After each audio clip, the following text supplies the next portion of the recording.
Ano, sa talye. Takal. At Jerry, magkano ba sa takal? Wala, mura lang ano. Wala ba takal ng tubig?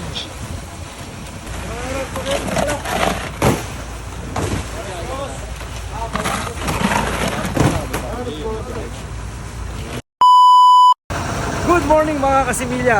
Nandito tayo ngayon sa May Paumbong para tingnan natin ang mga naglalabas o nagbebenta ng mga binhing bangus.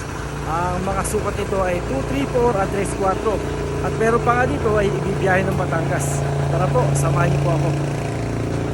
Dito sa bangkang ito nakalagay ang mga binhing bangus na ibibiyahe sa Batangas. Sa umpisa ay gumamit sila ng lambat para sagapin ang mga binhing bangus na nakalagay dito sa bangka. At dahan-dahan nga nilang iipunin ang mga binhing bangus dito sa lambat at saka ito tatakalin. Sa pagtakal nito ay isang takal lang ang kanilang ginagawa para hindi masikip ito sa plastic. Nang sa gayon ay makarating ito ng maayos at hindi stress ang mga binhing bangus. Sa pagbiyahe ng mga binhing bangus, kailangan ay kondisyon ito. Dapat walang laman ang tiyan o walang kinain ang mga binhing bangus para hindi ito tumae o sumuka sa plastic. Dahil kapag na-pollute ang tubig ng mga binhing bangus, posible itong manghina at magkaroon ng mortality sa biyahe. Kaya kinakailangan tamang diskarte sa pag-iimpake ng binhing bangus. Tamang tubig at tamang hangin ang kailangan din dito. Ayan, ganito po ang pagsisimula ng pagtatakal ng binhing bangus.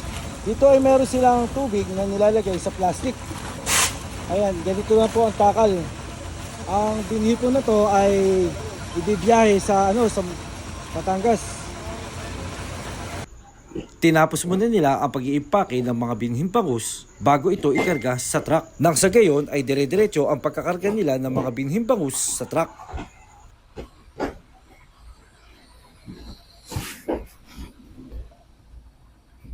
Ayan po ang ating isda. 3-4. Ang ganda po ng size ng ating binhing bangus. At nilagyan pangahaw na nila ng methylene blue para nakasisiguradong malinis ang tubig at hindi masusugatan ang kanilang binhing bangus. At dito naman po sa lugar na to ay kinakarga na nga po nila ang mga bindi sa truck. At ito po ay ibibiyahe sa Batangas. Ayan nga po, kinarga muna nila sa tray para dire-diretso ang pagbiyahe. Nasa 400 tray ang kanilang kinakarga ngayon. Bukod pa itong wala sa tray na naka-plastic.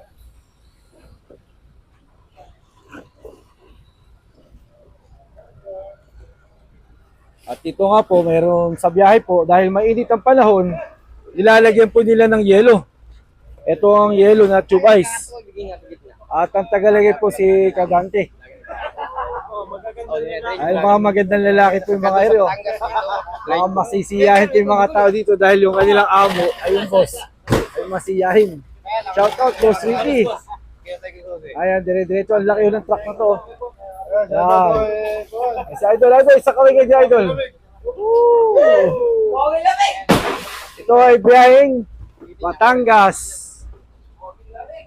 Kaya guys, kung gusto nyo po ng simila ng bangus o binhing bangus, ang sukat ay 234 o 34, PM nyo lang po ako. Ito po ay available.